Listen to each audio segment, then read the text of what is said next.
Pai, em nome de Jesus, Senhor Deus Pai, abençoa, Pai, a vida do pastor Batista, Senhor Deus Pai, ser com ele, Pai, essa noite, Senhor Deus Pai, abençoa, Pai, usa ele como canal de bênção, Senhor Deus Pai, Espírito Santo de Deus, tenha liberdade, Senhor Deus Pai, através da vida dele, Senhor Deus Pai, fala aquilo, Pai, que o Senhor tem para nós, Senhor Deus Pai, abençoa, Pai, na casa dele, o seu ministério, Senhor Deus Pai, em nome de Jesus, amém.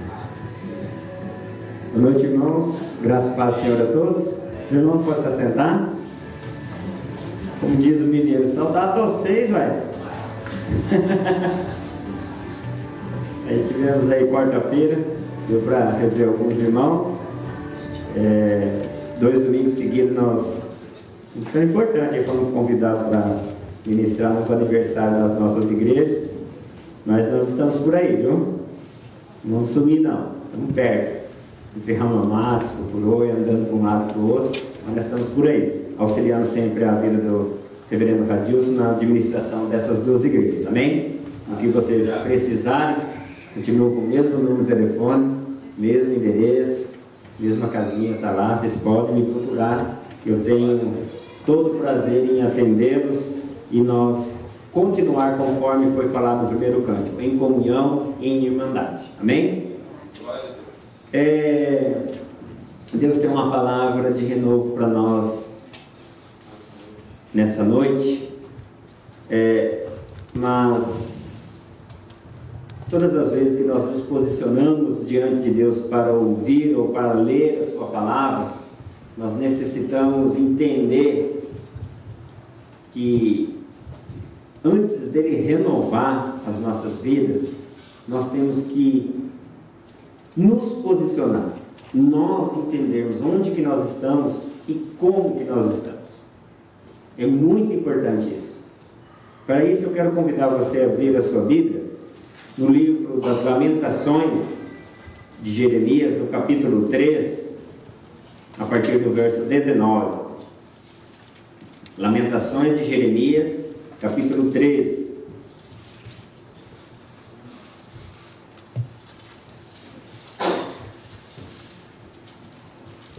Vamos dar uma olhadinha nesse cântico de lamento,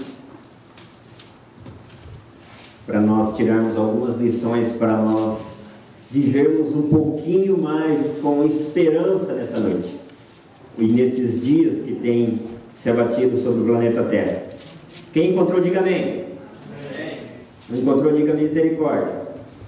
Eu espero. Posso ler? Como é que é? Lamentações, capítulo 3, verso 19.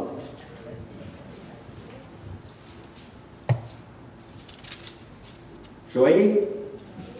Tá bom. Vamos ler. Mesmo sentados, irmãos, acompanhem comigo. Lembro-me da minha aflição e do meu delírio, da minha amargura e do meu pesar. Lembro-me bem disso tudo, e a minha alma desfalece dentro de mim. Todavia, lembro-me também do que pode me dar esperança. Graças ao grande amor do Senhor é que não somos consumidos, pois as suas misericórdias são inesgotáveis, renovam-se cada manhã. Grande é a sua fidelidade. Digo a mim mesmo, a minha porção é o Senhor, portanto, nele porei a minha esperança. O Senhor é bom para com aqueles cuja esperança está nele, para com aqueles que o buscam. É bom esperar tranquilo pela salvação do Senhor. É bom que o homem suporte o jugo enquanto é jovem. Amém. Até por aqui. Feche seus olhos nesse instante. Eu quero fazer uma oração juntamente com a igreja. Soberano Deus e eterno Pai, obrigado mais uma vez por nós podermos estar reunidos na sua casa para te cultuar. Esse é um momento, Pai, muito importante, sublime, onde é que nós podemos nos aproximar em comunhão e em igreja diante do Senhor, Pai. Nesse momento que a Tua palavra foi lida, foi exposta, ajuda-nos, ó Deus, a tirar, ó Pai, dela um ensinamento. E nós não conseguiremos, ó Pai, se o Seu Santo Espírito não nos der condições de entender. Por isso nós clamamos, nós invocamos Doce Espírito de Deus, poderoso Senhor, sobre as nossas vidas dentro desse santuário cada vez mais. Da mesma forma que o Senhor já tem ministrado desde o início do culto, continua conosco e renova, Senhor Deus, as nossas forças, para que possamos ter esperança mesmo, para que possamos ter uma visão melhor de mundo, ó Pai, e da circunstância que nos está à nossa volta. É a nossa oração em nome de Jesus. Amém. Livro de Lamentações de Jeremias.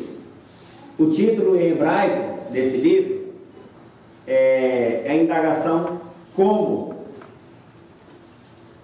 que é a primeira palavra que aparece nesse texto, no primeiro capítulo do livro. Como? A Vulgata Latina traduziu por culto fúnebre ou lamentação. Por que como? O que aconteceu com Jerusalém? O que aconteceu com o povo de Deus para que o profeta chorão, o profeta Jeremias, escreva um livro como esse, onde contém 5 cânticos de lamentação, 5 cânticos de choro, culto fúnebre e de perguntas e questionamentos que tinha acontecido com esse povo. Aonde que nós estamos na história, para nós entendermos a alma, a vida, o que o autor desse cântico está querendo dizer.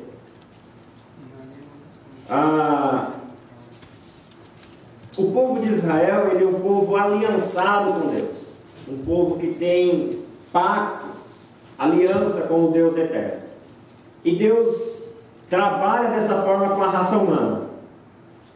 E por um período eles desobedeceram em muito a esse Deus. E teve seus altos e baixos constantemente. Numa dessas atitudes que eles estavam bem por baixo, moralmente, espiritualmente, houve a queda de Jerusalém. Babilônia veio e invadiu Jerusalém. Esse relato você encontra até mesmo no livro do profeta Jeremias, no capítulo 52, você pode folhear a sua Bíblia aí, um pouquinho antes mesmo, só para você dar uma olhada, o que aconteceu com a Jerusalém, o que aconteceu com o povo de Deus.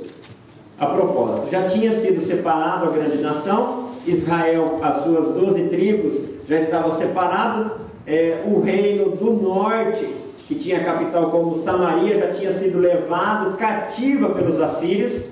O reino do sul ficou e perdurou, e dentro do reino do sul, dentro do reino de Judá, eles tinham um orgulho, eles tinham uma prepotência, eles tinham uma ideia de que eles não seriam atingidos e destruídos, porque eles detinha para eles a aliança davídica, onde Deus falou que jamais faltaria rei no trono. Eles tinham o templo.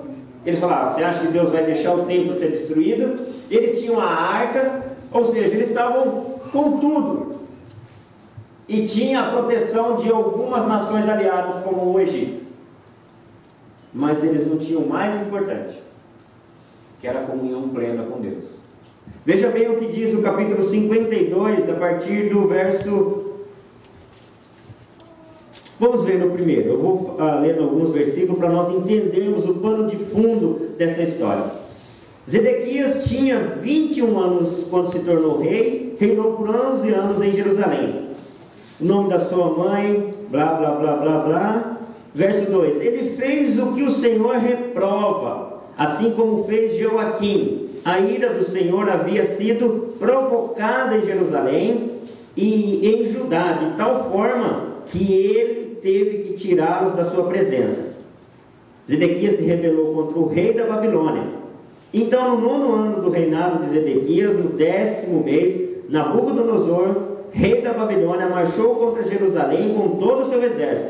Acamparam fora da cidade e construíram torres de assalto ao redor dela. A cidade ficou sob cerco até o 11º ano do rei Zedequias. Ao chegar o 9º dia do 4º mês, a fome era tão severa que não havia comida para o povo.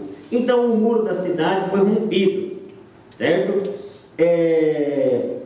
Quero ler com vocês o verso 9, falando sobre o rei. Ele foi capturado, foi levado ao rei da Babilônia, em Riblá, na terra de Ramate, que o sentenciou. Em Riblá, o rei da Babilônia mandou executar os filhos de Zedequias diante dos seus olhos, e também matou todos os nobres de Judá. Mandou furar os olhos de Zedequias e prendê-los com corrente de bronze, e o levou para a Babilônia, onde manteve na prisão até o dia da sua morte. Aí você vai ver também o relato da destruição do templo, e vai ver o relato também que ele põe o fogo na cidade. Acabou então a fortaleza, o rei levado cativo, que eles imaginavam que não ia acontecer isso mais no trono. Além de ser levado cativo, teve seus olhos furados, seus filhos foram mortos na sua presença. Uma tragédia tal que você fala, o porquê mencionar isso, pastor Ricardo? Porque a própria Escritura menciona 4 vezes esse episódio. É muito importante para a história de Israel, para a história da humanidade, para a história do cristianismo, essa queda de Jerusalém.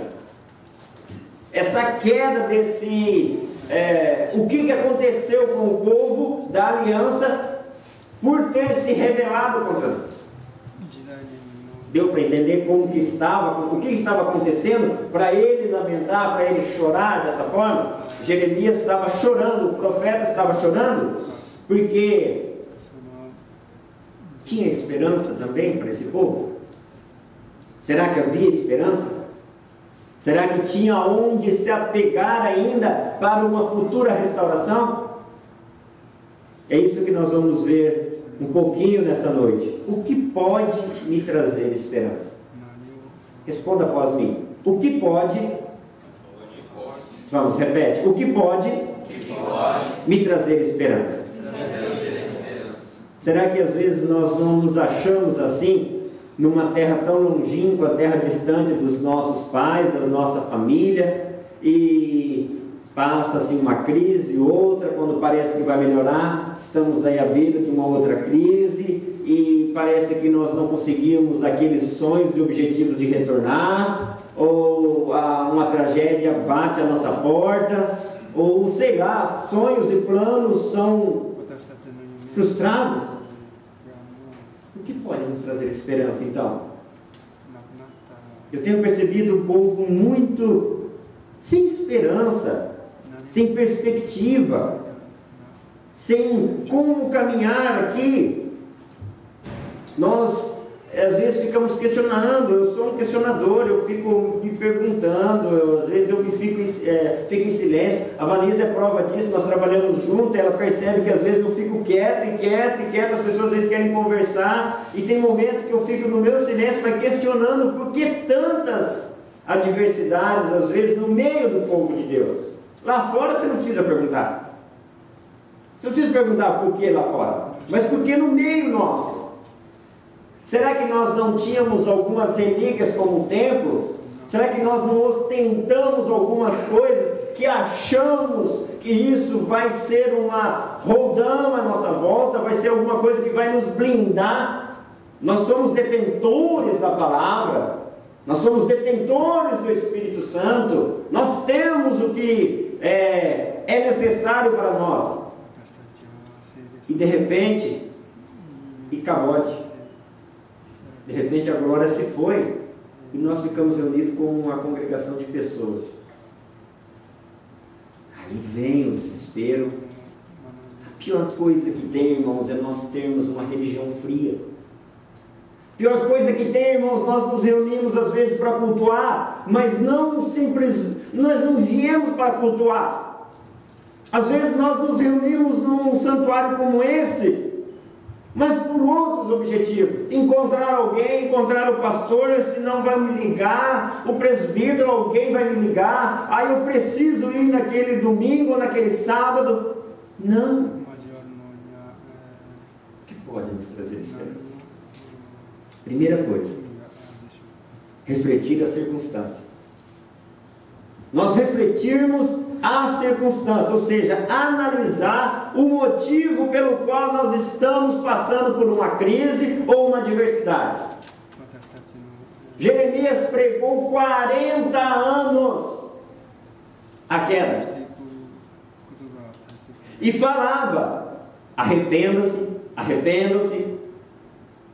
Se vos arrepender, o Senhor pode e dá uma nova oportunidade. O Senhor sempre dá uma oportunidade para o seu povo. Então não foi 4 dias ou 4 domingos, 40 anos. Aí ele para nesse capítulo 3 e entende: o povo está cativo lá na Babilônia, nós estamos sem rei, templo destruído, cidade queimada, sem muro, ficou pobres para cuidar da lavoura. E ele começa a refletir, analisar então a circunstância, olhar para a sua volta e ser realista. Ser realista, entender que nós somente colhemos aquilo que plantamos, que nós somos responsáveis pelas nossas atitudes. É a primeira coisa que nós temos que analisar, é o primeiro passo que nós temos que tomar rumo a algo que pode nos trazer esperança. Analisar a situação presente. Por que eu não tenho, quem sabe um questionamento, 1 milhão, 2 milhões de ienes para me retornar hoje para o Brasil? Mas por que você não guardou? Por que eu não tenho isso, eu não tenho aquilo? Porque você não se esforçou para ter. Coisa dessa natureza é que Jeremias começou a olhar e escrever para o povo. Analise a situação que vocês estão hoje, é consequência da atitude tomada no passado. É a lei da semeadura. Isso é uma lei universal, irmãos, não tem como nós fugirmos dela. Infrinja uma lei de trânsito para você ver o que acontece. Multa. É da mesma forma, a lei da semeadura, a lei do plantio e colheita, ela é inevitável, e é o que aconteceu com o povo. E um detalhe é olhar para dentro de si. Ele falou assim: eu olho para a minha vida, eu olho para essa circunstância e a minha alma desfalece. A minha alma desfalece. Isso daí é realidade. Por que é realidade? Porque ele estava vivendo um caos. Você já pensou, pastor, pregar 40 anos de uma nação e aparentemente não tem um convertido? Cadê o povo? Será que não entenderam, não escutaram, não teve unção, Jeremias, para pregar 40 anos e agora todo se levar cativo? Ele vê o rei dele sendo preso, sendo cego, furado com 2 ferrões quentes, queimados os olhos de Jeremias, os filhos do rei, então não tem mais rei. Nação destruída, a Babilônia tomando conta de tudo. A Síria arrebentou com o reino do norte. Quem que vai ficar alegre? A alma dele desfalece mesmo. Lembro-me de tudo isso, diz o verso 20, a minha alma desfalece dentro de mim.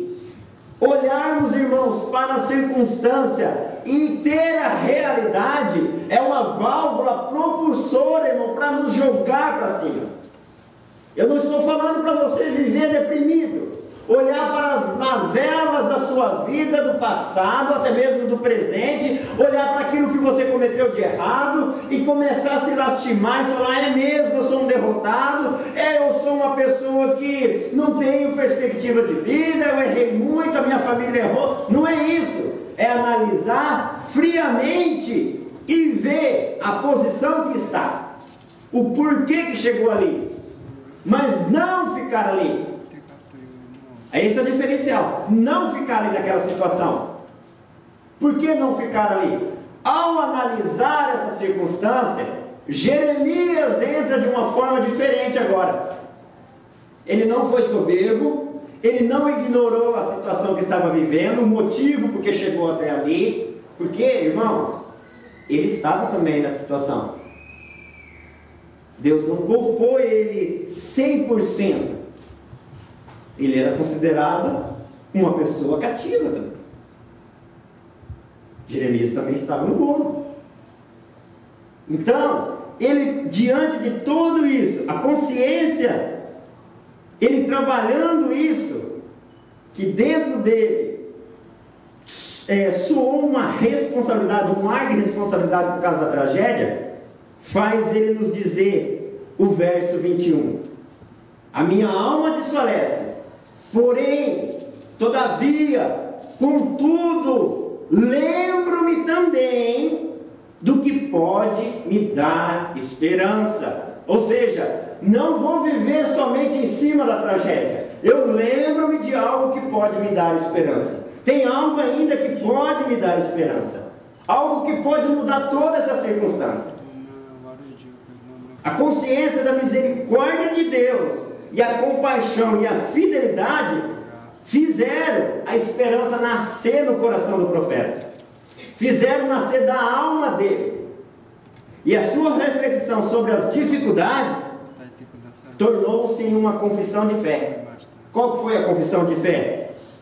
Graças ao grande amor do Senhor é que nós não somos consumidos, pois as suas misericórdias são inesgotáveis. O que nós aprendemos nesse primeiro ponto? Analisarmos as circunstâncias. Necessitamos analisar. Eu preciso pensar. Eu preciso calcular. Eu sou um ser pensante. Eu não posso ser uma Maria vai com as 10. Eu não posso estar caminhando no meio da multidão sem saber para onde que eu vou. Não, sabe por quê? Você é embaixador do reino dos céus. Você foi chamado para sair do meio dessa multidão que está caminhando sem rumo. Você foi chamado como luz. Você foi chamado como uma pessoa para resplandecer, diferente. Por isso essa exortação. Por isso eu tenho que pensar, opa, peraí. É metanoia, é mudança de vida mesmo. Eu tenho que mudar. Claro, bateu na minha porta a tragédia, bateu na minha porta uma situação que às vezes, como a maior parte dos varões quando chega na idade dos 40 anos, que é a crise dos 40, você pega, dá uma olhada para trás e fala assim: o que eu fiz? O que eu fiz até agora? Você começa a olhar para a sua vida. Isso acontece com todos, irmãos. Tem gente que não, ele está nem aí. Está vindo, está indo, as coisas estão levando, ele leva de qualquer jeito. Mas se você parar para pensar um pouquinho, você dá uma olhada. O que eu fiz? O que eu fiz? Agora, como cristão, como raça eleita, conforme foi lido aqui no início, geração eleita, nação santa, irmãos, nem era povo. Não tem essa história aí de que todo mundo é filho de Deus. Isso não existe nas Escrituras. Todos somos criaturas de Deus.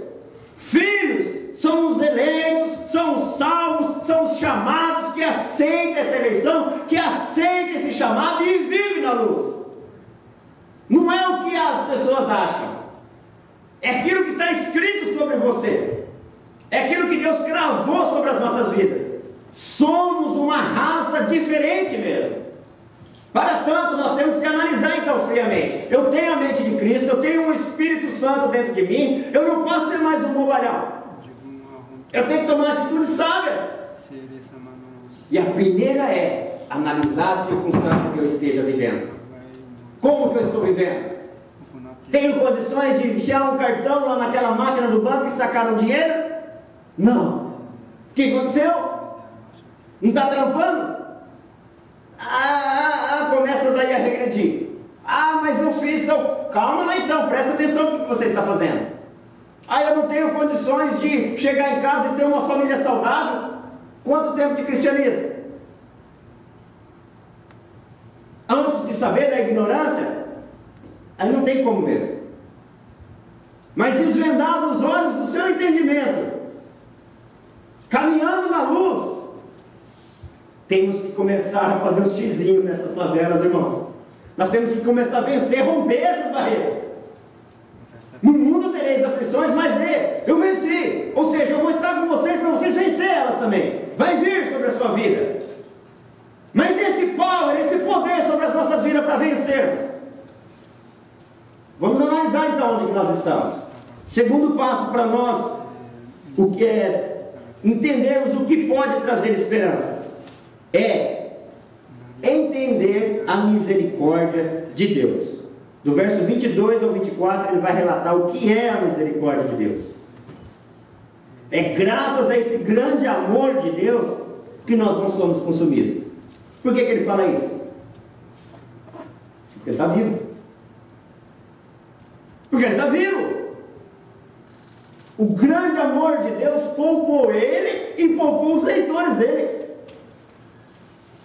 O grande amor de Deus, irmãos, poupou ele. Já teve nações, irmãos, já teve famílias, já teve tribos que foram eliminados do planeta Terra. Deus fez assim, ó. Deus abriu a terra e engoliu, tragou famílias. Só que ele fala da grandeza desse Deus, das misericórdias desse Deus, porque ele fala assim, ó. Estou aqui. Eu estou vivo. Apesar de tudo que aconteceu, apesar do rei não ter acreditado em mim, que eu ter falado para ele que o juízo viria sobre a terra de Israel, que o juízo viria sobre Jerusalém, que Deus ia mandar juízo, eles não acreditaram. Foram muitos cativos, foram muitos mortos, o templo foi destruído, mas nós estamos vivos. Nós estamos vivos. Então entender a misericórdia de Deus foi fundamental para Jeremias. Um outro detalhe, a fidelidade do Senhor se renova a cada manhã. Grande é a sua fidelidade. Fidelidade para com quem? Fidelidade para o remanescente. Fidelidade para todos aqueles que creem. Ou seja, em meio à tragédia, em meio àquele caldeirão de fogo, em meio àquilo que pode estar acontecendo, Deus é fiel. E a prova disso, que na própria Babilônia, 4 camaradas provaram disso. Daniel e seus amigos. Ou seja, esse texto dá para nós um farolete, uma lanterna, para olharmos para Daniel, que é contemporâneo a ele. Foi um dos nobres que foi levado cativo e não foram mortos. Aí ele pode dizer, graças ao grande amor do Senhor, que nós não somos consumidos. E além do mais, ele honra quem crê, quem tem fé. Ou seja, Deus sempre tem o remanescente dele. Esses 4 monstros que é citado no livro de Daniel honraram esse Deus. Não se dobraram nem a Nabucodonosor, nem a nenhum outro tipo de divindade, e honraram o Senhor Deus. O que aconteceu? Deus honrou eles. Deus honrou esses meninos. Ou seja, as misericórdias do Senhor, elas são inesgotáveis. Mesmo diante da tragédia, ele pôde enxergar isso, irmãos.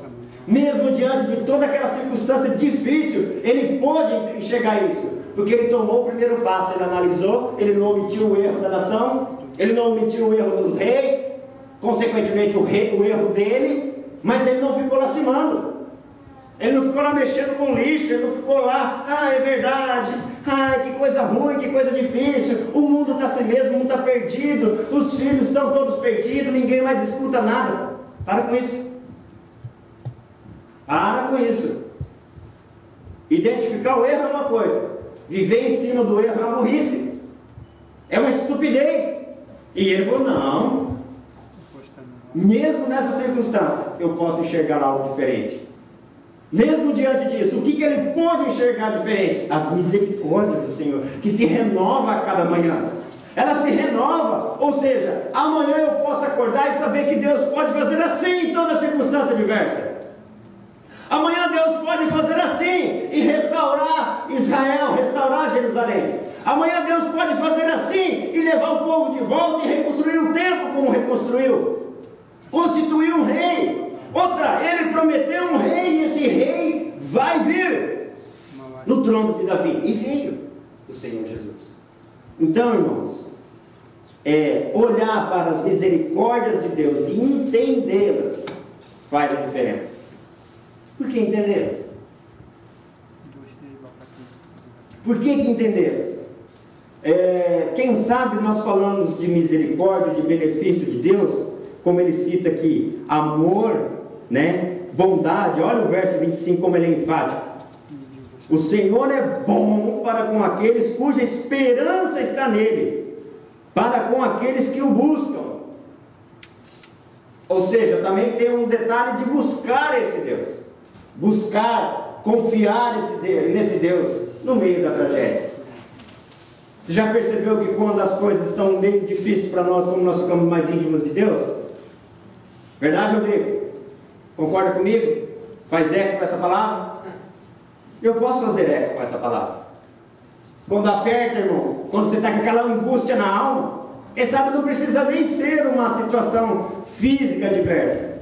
Aquele pranto que só nós choramos, que parece que não tem chão, o céu é de bronze. Você fica íntimo, velho. Você procura Deus, você busca esse Deus verdadeiramente. Você quer desse Deus, você quer ser saciado a sua alma, você quer algo diferente. Você faz até retiro espiritual, você busca Deus. Tem uma campanha e fala: eu vou entrar nessa campanha, eu quero algo diferente. Porque Ele tem amor, Ele tem misericórdia e Ele tem bondade. Só que nós olhamos para isso, na bondade de Deus, nas misericórdias de Deus, quando Ele abre uma porta de emprego, talvez, né? Quando nós recebemos um aumento salarial, às vezes quando nós recebemos aquele envelopinho recheado, como Deus é bom, Deus é fiel. Mas quando o negócio está feio, quando o negócio está feio, que era a situação dele, irmãos, ele não estava vendo assim, amanhã vai ser melhor. Ele estava crendo que as misericórdias iam se renovar. Por causa do quê? Tem uma palavrinha chave aqui: por causa da fidelidade do Senhor. O Senhor é fiel, e a fidelidade do Senhor faz com que as suas misericórdias se renovam a cada manhã. Não é porque eu creio ou eu seja bonzinho, mas a fidelidade dele se renova para aqueles sim que creem. Há um diferencial muito grande aqui para nós entendermos. Ele olhou com essa ótica, ele viu isso. Não, o Senhor é fiel. O Senhor foi fiel para Abraão, o Senhor foi fiel para Isaac, para Jacó, o Senhor tem sido fiel para a nação de Israel. Todos os reis que se prostraram diante desse Deus, ele foi fiel. Então ele pode nos fazer diferença nos dias de hoje, amém? Jeremias falou isso nesse cântico, Jeremias falou isso nesse lamento. Jeremias está falando para nós nessa noite: há esperança, sim. Há esperança para uma nação como essa. Há esperança para uma nação como essa, que o povo está falando de Shin, tocar de Shin, não sei o que lá, onda de 15, 20, 50 mil metros, sei lá quantos metros for. O nosso Deus é maior do que tudo isso. Quem te garante, pastor Ricardo Batista? A fidelidade dele, provada na sua palavra e na sua vida, porque você está vivo aqui hoje, graças às misericórdias que se renova a cada manhã, graças ao amor dele. Às vezes nós não conseguimos enxergar, como o servo daquele profeta. Aí ele pede: Deus, abre só meio olho desse menino, para ele ver a batalha, para ele ver a quantidade de anjos celestiais que estão ao nosso favor. Às vezes nós precisamos entender isso. Quantos semáforos foi fechado para que você não fosse atropelado? Quantas coisas Deus brecou para que a tua vida tivesse sido preservada? Pela fé, entenda isso, irmão. Você está vivo, você está aqui hoje porque Deus é misericordioso, que Ele cuida da sua vida. Glórias a Deus por isso. Aleluia. E por último, para encerrar, o que pode nos trazer esperança é tomar atitudes sábias. Primeira é refletir a circunstância, entender a misericórdia de Deus, que Deus está agindo com misericórdia mesmo na adversidade, mesmo no luto, mesmo quando a gente perde um ente querido, mesmo quando nós temos um filho no hospital, mesmo quando nós temos uma adversidade, o casamento não está legal, o relacionamento pai e filho não está legal, mesmo que pareça que não temos chão, mesmo que nós estejamos com a alma batida, mesmo que às vezes nós estamos com uma crise no ministério, mesmo que sei lá o que pode estar acontecendo, eu posso crer que a misericórdia do Senhor é sobre a minha vida. Amém? Só que eu tenho que tomar atitudes sábias. Eu tenho que tomar atitudes sábias. Qual que é a primeira atitude sábia que nós vemos nesse texto? Que o profeta Jeremias deixa nesse cântico, deixa cravado nessa história. A propósito, esse cântico, essa história que nós lemos, ela foi escrita em forma de poema, e um poema acróstico, ou seja, cada verso, quando começa cada verso, é uma letra do alfabeto hebraico. Particularmente o capítulo 3 é de 3 em 3 versos, é colocado, inicia-se com a primeira letra, ou aliás, a primeira letra com uma letra do alfabeto hebraico. E ele, lido, irmãos, de uma forma, você não precisa nem entender hebraico, mas ele lido em hebraico, você chora, porque é choro mesmo, é uma canção de choro. E ele era entoado, cantado, depois de toda essa tragédia, claro, sempre quando o povo lembrava dessa destruição, ele era cantado lá no templo, para que o povo sempre lembrasse disso, o povo tivesse sempre na memória. Então, para o povo judeu, quando fala desse texto, traz a memória deles esse cântico. É bem interessante. A gente precisa estudar um pouquinho mais a palavra de Deus, principalmente o Antigo Testamento, para começar a compreender um pouco mais dos mistérios de Deus para nós, para entender aquilo que Deus quer para nós. Mas a primeira coisa que nós temos que tomar uma atitude sábia para nós termos essa esperança, nós encontramos aqui no verso 24: digo a mim mesmo, a minha porção é o Senhor, portanto nele porei a minha esperança. Irmãos, nós falarmos assim, tenha fé em Deus, tenha fé em Deus. Quando a pessoa está com problemas, vamos colocar nível no problema, um problema pequeno, você falar, é verdade, eu vou ter fé em Deus. Agora, quando você está preso, cativo em uma nação, quando você nasceu, parece que o império estava tudo tranquilo, o reinado estava tudo beleza, mas de repente você olha a capital da tua cidade destruída. Se bem que no Brasil bastante gente quer ver, né? Aqueles prédios a cair por terra, não é verdade? Quem sabe dar uma melhorada melhor na nossa nação. Mas destruída mesmo, na cinza, não tem um descendente aparentemente para ministrar no trono. Aí você chega nos dias de hoje, chega à beira de um leito com uma pessoa no estado terminal, fala, tenha fé em Deus, tenha fé em Deus. Não é tão fácil, irmãos. Não é tão fácil para quem ouve. Não é fácil para quem ouvir. Fala, eu vivi tantos anos, por que eu não pude ter essa fé em Deus tantos anos antes? Por que eu não pude desfrutar das maravilhas desse Deus que você está me pregando hoje? Você acha que eu já não ouvi isso como capelão? Você acha que eu já não ouvi isso trabalhando na minha capelania hospitalar? Tenha fé em Deus, Deus pode mudar o quadro da sua vida. Por que não mudou antes? Por que não mudou antes? A gente ouve isso às vezes, irmãos, e às vezes isso está no coração, não sai em palavras. Às vezes as pessoas falam assim, por que ontem não tive uma mudança dessa? Por que você não chegou ontem, pregador? Por que você não chegou no ano passado? Pôr a esperança em Deus, irmãos, mesmo que você não esteja vendo esperança, é a chave da vitória. Mesmo que aos seus olhos você não está enxergando nada, mesmo que você chegue e fale assim, olha, eu vou tomar essa atitude, mas eu sei que Deus está comigo, Deus vai na frente, a palavra dele está me clareando, porque essa é a chave, pôr a esperança em Deus e buscá-lo. O verso 25 diz isso. Olha aí na sua Bíblia. Ter esperança em Deus e buscá-lo, irmão. Não somente ter esperança e falar, então tá bom. Tenho esperança, mas eu vou ligar aqui agora a televisão, vou dar uma olhadinha aqui nesse jornal, sei lá, nesse episódio aqui dessa novela, tá muito legal. Horário de culto? Não, o culto tem toda hora, irmão. Vou outra hora, vou em outro momento. Assisto o culto pela televisão. Você fala, não, pastor, então você está falando que eu tenho que ser um rato de igreja? Também não.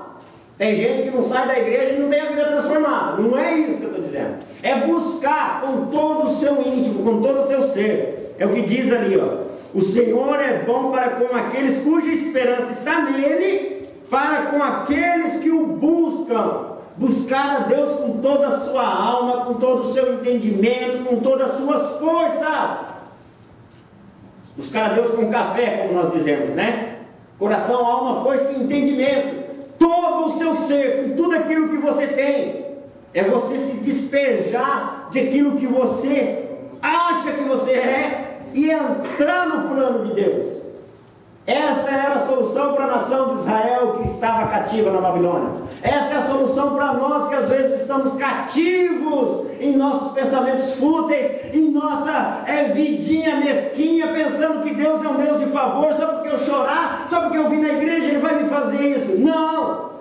Ele é soberano, as misericórdias dele são grandes e se renovam a cada manhã, mas Ele quer ver aquele povo que busca verdadeiramente, aquele povo que quer transformação de vida, aquele povo que quer sair da situação A e ir para a situação B, e essa B é uma vida de adorador, uma vida que transforma, irmãos, uma vida diferente. Não, esse negócio de religião, religiosidade, está bom demais aí para fora. O nosso povo tem que ser um povo diferente, irmão. Nós temos que ser diferente, essa diferença tem que impactar. Essa diferença tem que impactar as pessoas. Tem gente que se arde mesmo. Tem gente que morre por causa da luz que brilha em nós. Era assim com Jesus, era assim com o apóstolo Paulo. Olha quando o apóstolo Paulo estava naquela ilha lá de Malta, que a cobrinha pegou na mão dele. Os caras falaram, vai morrer. Esse cara, olha... Acho que esse cara ele bateu na mãe por causa de mistura. Porque como é que pode ser escapar do naufrágio, chega aqui na ilha e a cobra morder ele? Ou seja, parece que olham para nós e falam, agora não aguenta. Agora vai cair. Esse cara não aguenta. Né? Tem uma ministração num dos CDs daquela mulher que foi presa nos Estados Unidos, que tem um fundo de verdade quando ela fala. A Sônia, Bispa Sônia. Ela fala a respeito assim, de pedras que as pessoas jogam em nós. As pessoas vão jogando pedras e as pessoas vão falar, não vai passar por essa agora. Ele não passa por essa. Ele não aguenta, esse crente não aguenta essa. Cata essas pedras e faz um altar ao Senhor. Fala assim, eu vou vencer, eu vou transpassar. Sabe por quê? Eu sou mais do que vencedor em Cristo Jesus. E eu estou buscando esse Deus. As coisas que ficam para trás eu esqueço, o meu olho está no alvo que é Cristo Jesus. Meu alvo é Cristo Jesus. Jeremias estava dizendo dessa forma, nós temos um alvo melhor, nós temos que sair dessa situação constrangedora. Como Jeremias da cinza? É da cinza mesmo, é do monturo que o Senhor levanta aqueles que o buscam e coloca para sentar com os príncipes. Aleluia. Esse é o Deus de milagre que nós servimos, esse é o Deus que faz a diferença. Tomar atitude sábia, irmão, buscar verdadeiramente esse Deus. Se a sua busca desse Deus estava mascarada, arranca essa máscara. Se estava com o véu, arranca esse véu. Se estava com algum empecilho, chuta esse empecilho, irmãos. Mas busque com o coração, com sinceridade. Não precisa mostrar nada para ninguém, não. Não precisa provar nada para ninguém, não. Hoje em dia, irmão, você viu que mania? As pessoas querem provar. Ah, pastor, mas está complicado, viu? As pessoas querem provar para os outros que estão buscando a Deus. Quer ver eu te dar um exemplo? Antigamente se provava indo para a igreja. Agora se prova na mídia. Tudo que o cara faz, posta lá no Face. Posta, antigamente era no Orkut. Cortava no Orkut, agora não tem mais ninguém. É no Face. É no, como é que chama o outro lá? Estragando, será como é que chama o negócio de colocar foto lá? Tudo que se faz. Estou indo no banheiro. Vou fazer isso. Coloca. Agora estou indo para a igreja. Tem gente, irmãos, que coloca 1000 versículos bíblicos. Não, irmãos, eu tenho Bíblia. Se você está colocando para me ver, esquece disso. Eu tenho Bíblia. Eu coloco um pela manhã, porque é o meu devocional. Leio e posto. Tem gente que coloca a Bíblia, hino e um monte de coisa lá para mostrar para os outros que ele é santinho. Sai fora, você não convence ninguém dessa forma não, irmão. É vida diária, vida constante de adorador, andar na presença de Deus e refletir na vida do ser humano que está do seu lado. Aí sim, isso é o maior Facebook que tem, isso é a maior mídia que tem. As pessoas olharem e falar assim, ali é um cristão. As pessoas chegar para você e falar assim, olha, fala de Deus para mim, fala do seu Deus para mim. Ou eu estou aqui com uma dificuldade, um aperto no coração, o que você pode me dizer? Aí que faz a diferença. É aí que faz a diferença, irmãos. Não que a mídia está errada, não, de jeito nenhum. Eu sou um adepto e precisamos, na geração de hoje, é uma ferramenta grandíssima para nós alcançarmos as pessoas aí fora. Grande ferramenta. Contudo, irmãos, nós precisamos buscar verdadeiramente esse Deus e refletir dentro do nosso lar, refletir na sociedade que nós vivemos, refletir dentro da igreja, refletir aonde que nós estivermos, no nosso ciclo de vida. Os céus vai respaldar isso. É a promessa do Senhor Deus. É a promessa do Senhor Deus. Um outro detalhe, uma outra atitude sábia, irmãos, que às vezes para alguns ouvidos soa demais pesada. Ter tranquilidade. Sanguíneo, colérico. É difícil ter tranquilidade, né? Olha o que diz. É bom esperar tranquilo. Como esperar tranquilo, irmão, se está apertando o carro? Como esperar tranquilo? Quem sabe que você fala assim, vai chegar, a conta chegou, e eu não tenho dinheiro para pagar, e agora? Como esperar tranquilo? Mas essa é uma atitude sábia, porque eu vou esperar tranquilo, não que o irmão X, B, Y, a empresa H, vai me beneficiar. Eu vou esperar tranquilo, porque eu busquei esse Senhor, e estou confiando nele, eu sei que as misericórdias dele se renovam a cada manhã, aí eu vou esperar tranquilo nele. Porque se eu disser que vou esperar tranquilo e olhar para o homem, não é esperança tranquila.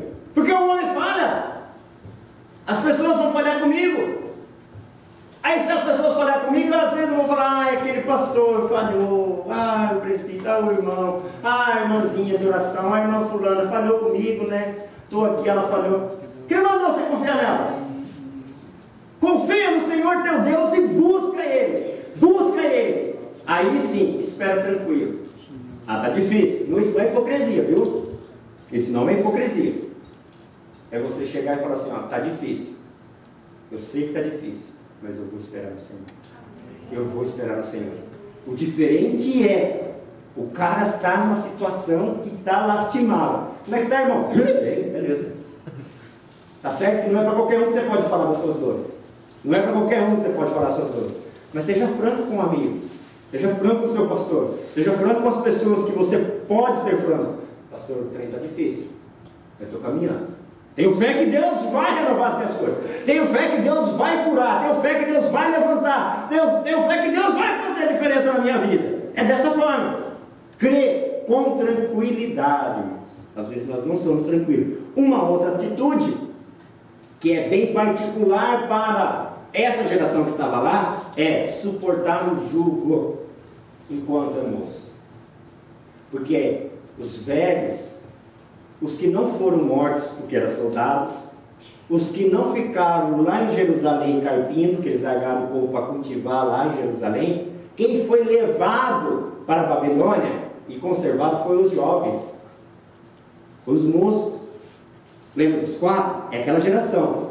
Aí ele fala, é bom para o moço suportar, espera com paciência, fica tranquilo. Mas, e para nós?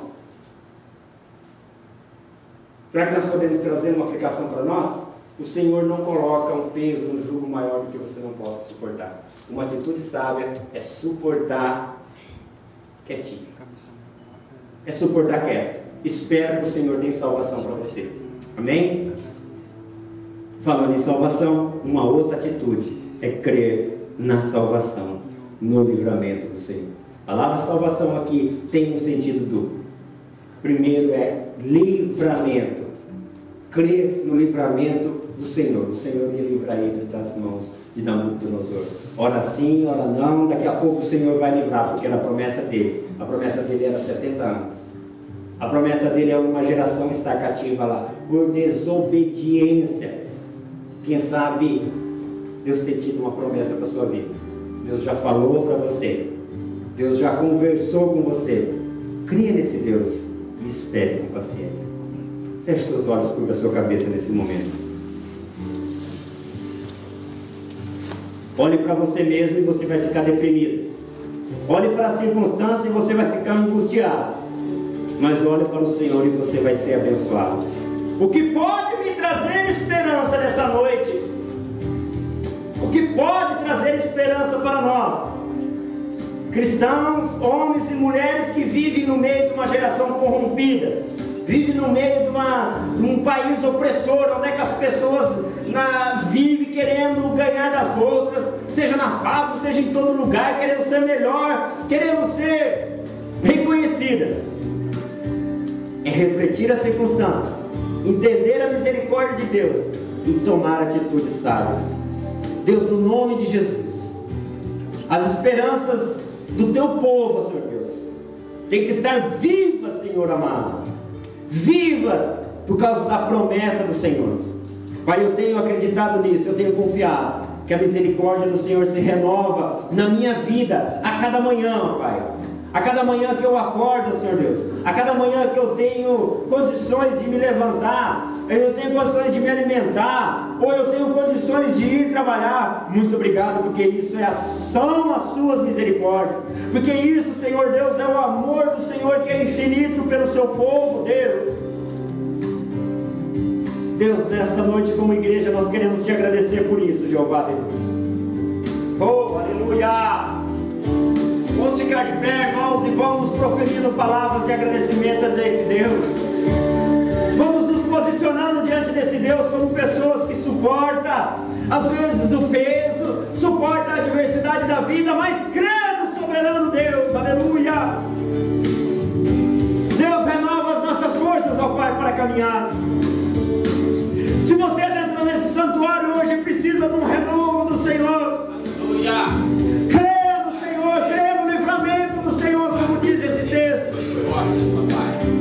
Creio que o Senhor tem um amor grande, mas grande é o amor do Senhor para o povo dele. Deus, que possamos sentir o seu amor nessa noite, que sentimos o seu afago, Senhor Deus, no decorrer dessa semana, ó Pai. A semana que se inicia amanhã, ó Pai. Ó Deus, que os teus filhos, ó Pai, ao adentrar, Senhor Deus, no seu ambiente de trabalho, ó Pai, possa ter a confiança que o Senhor colocou-os ali para ser bênção. Jesus, nós precisamos disso, ó Pai, como uma geração, uma raça eleita, um sacerdócio real, um povo escolhido. Aquele povo mesmo sendo levado cativo, ó Pai, que Jeremias cantou esse lamento, era um povo do Senhor, ó Deus. O Senhor trouxe eles de volta. No meio daquele povo, Senhor Deus, nasceu o Messias. No meio daquele povo, Senhor Deus, o Senhor fez nascer a tua igreja, Deus.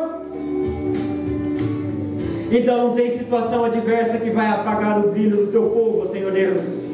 Por isso, ó Pai, eu quero interceder em favor, Senhor Deus, dos teus filhos nesse momento, ó Pai. Deus, eu posso clamar ao Senhor sabendo que o Senhor responde às nossas orações, ó Pai. Não porque nós somos melhores, mas por causa da tua fidelidade. Ei, por causa da fidelidade do Senhor, ó Deus, nós clamamos em favor da igreja de Fuguroi. Aleluia. Clamamos em favor, ó Pai, daquele que está cansado, sobrecarregado, ó Deus. Renova, Senhor Deus, as nossas forças nessa noite, ó Pai. O renovo do Senhor, ó Pai, porque isso nos traz esperança para aqueles que estão com um projeto de vida, para retornar ao Brasil, retornar, quem sabe, às Filipinas, ou viver nessa nação, ó Pai, sadiamente, viver dignamente aqui nesse país, ó Pai. Esse é o desejo do meu coração, ó Pai, ver brasileiros, ó Pai, querendo viver dignamente aqui, ó Pai, não viver de migalhas, ó Pai. Ó Pai, abençoa aqueles que têm filhos estudando aqui nessa nação, ó Pai. Que esses jovens, esses adolescentes, ó Pai, venham ser os conquistadores dessa nação para Ti, ó Jesus. Pai, para os Teus filhos, ó Pai, que compraram imóveis aqui nessa nação, honra a fé dos Seus filhos, ó Pai. Honra a fé dessa geração, ó Pai. Dá condição para esse povo, ó Pai, quitar, ó Pai, saudar todos esses compromissos, ó Pai, e ser um povo, ó Pai, brilhante nesse lugar, ó Senhor Deus. Para os que vão retornar, ó Senhor Deus, ao Brasil, ó Pai, a sua nação de origem, ó Pai, que tenha esperança no Senhor, ó Pai, aleluia. Que tenha certeza no livramento do Senhor, ó Lemachore Abalabá. Deus está direcionando essa palavra para você, meu irmão. Deus está direcionando essa palavra para você. Deus tem livramento para a sua vida. Creia na palavra do Senhor para a tua vida nessa noite. Deus tem livramento para a sua vida, aleluia. Oh Deus, obrigado, Pai. Obrigado por esse período. Obrigado por esse período, ó Pai. Deus, no nome de Jesus, que a bênção do Senhor seja sobre o teu povo, Pai. Que a bênção do Senhor seja sobre o teu povo. E que possamos ter, ó Senhor Deus, cada vez mais a fé nessa esperança viva de que o Senhor nos ama, Deus. Mesmo com toda a adversidade, o teu amor dura para sempre. Mesmo com toda a adversidade, a misericórdia do Senhor, os atributos do Senhor, ó Pai, o teu caráter revelado nesse cântico, ó Pai, seja uma evidência na minha vida, na vida da tua igreja, Senhor Deus, para todo sempre, aleluia. Engrandeça o Senhor, engrandeça o Senhor, pode ser com palmas, engrandeça o Senhor, pode ser com uma palavra de adoração, engrandeça o Senhor com uma palavra de adoração. Você pode ser cheio do Senhor no lugar onde você está. Não cesse, não pare, não pare, não cesse, não pare. Diga a esse Deus obrigado pelas misericórdias do Senhor, obrigado pelo renovo do Senhor, obrigado porque eu posso te dizer eu te amo, que o Senhor me deu voz, obrigado porque eu posso te dizer, ó Pai, eu te adoro, porque o Senhor me deu vida. Obrigado, meu Deus. Glórias ao nome do nosso Deus. Glórias a Deus. Pode se assentar, meu irmão.